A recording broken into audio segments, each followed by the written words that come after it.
Here are 8 tips that will help you level up your mobile phone photography. Tip 1 is to use props on your shoot to create unique images. Get an umbrella and fill it up with some leaves, and then have your model lift the umbrella over her head and snap loads of images as the leaves fall around her. You can also use a book and curve it around the lens to create a dramatic tunnel effect, and another prop you can use are fake flowers. Cover part of the lens, leaving a bit of an opening for the model, and this will give you a vibrant and colourful image. Tip 2. Don't just take photos at eye level. Instead, try and find different perspectives and see how they can change your image completely. You can try getting down low to the ground and shoot with the 0.5 lens.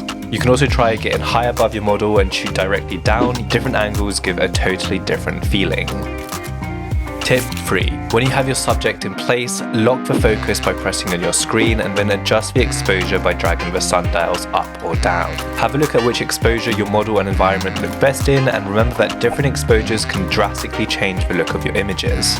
Tip 4 is to make sure you're using the best settings for your phone photography. You can change this by heading over to your settings, turning on the grid lines, and then to get even higher quality images, activate Apple ProRAW, and then remember to change your ProRAW resolution to the highest resolution possible. Turn on most compatible mode, and this will give your images more detail and a higher quality image. Tip 5 is to use the grid lines on your phone.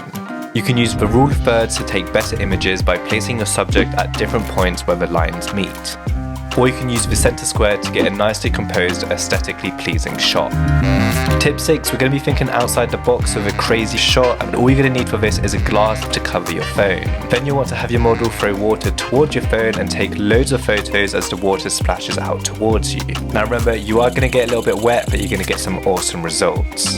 Tip 7 is how you choose to pose your model. Poses with S-curves create a feeling of softness, whereas straight angle poses can create feelings of brashness. Choose which pose matches the feeling you want to show in your image. And finally, we have tip 8, and this is about finding the best environments to help frame your subject. This can be anything that draws the viewer's focus towards the model and not away from them. So doorways and windows are a great example of this, and alleyways can also be used for this. If you want more phone photography tips, then be sure to like and subscribe and comment below on which phone photography videos you want to see next.